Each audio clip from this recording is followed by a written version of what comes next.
The Walnut Creek Extension District, a division of K-State Research and Extension, covering Rush, Ness, and Lane counties, here's Insight with Extension.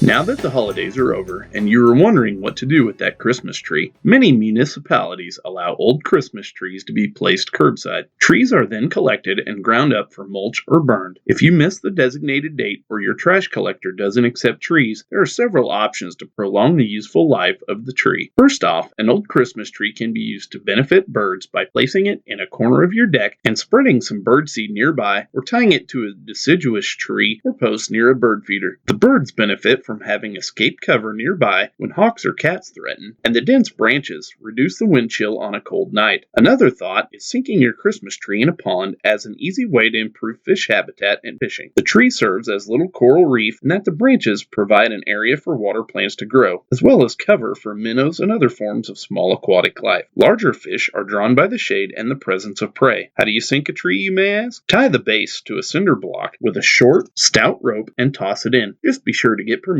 from the pond owner first. You can also spruce up the yard with the old tree as well. Using the little tree around the landscape requires clipping off all of the branches. Use the boughs to add extra insulation around semi-hardy perennials or to trees and shrubs that were recently planted. The leftover trunk may be used as a garden stake next spring. Another option might be to cut and let it dry for a few weeks. This will give you some easy lighting firewood. Just beware that most conifer species tend to spark and pop more than hardwoods, as resin pockets in the wood make tiny explosions. This can delight the youngsters, but for safety's sake, use outdoors and keep an eye on the fire when burning Christmas tree logs. Finally, if you know someone who raises goats, some pines can be an excellent source of vitamin C when consumed by the increasingly popular livestock. Keep in mind that if fed, make sure they are free of chemicals or decorations to avoid possible poisoning. Chickens can also use a discarded tree as protection from the weather when not in the coop. This has been Chris Long with the Walnut Creek Extension District, covering Rush, Ness, and Lane counties. Insight with Extension on My Country 93.5.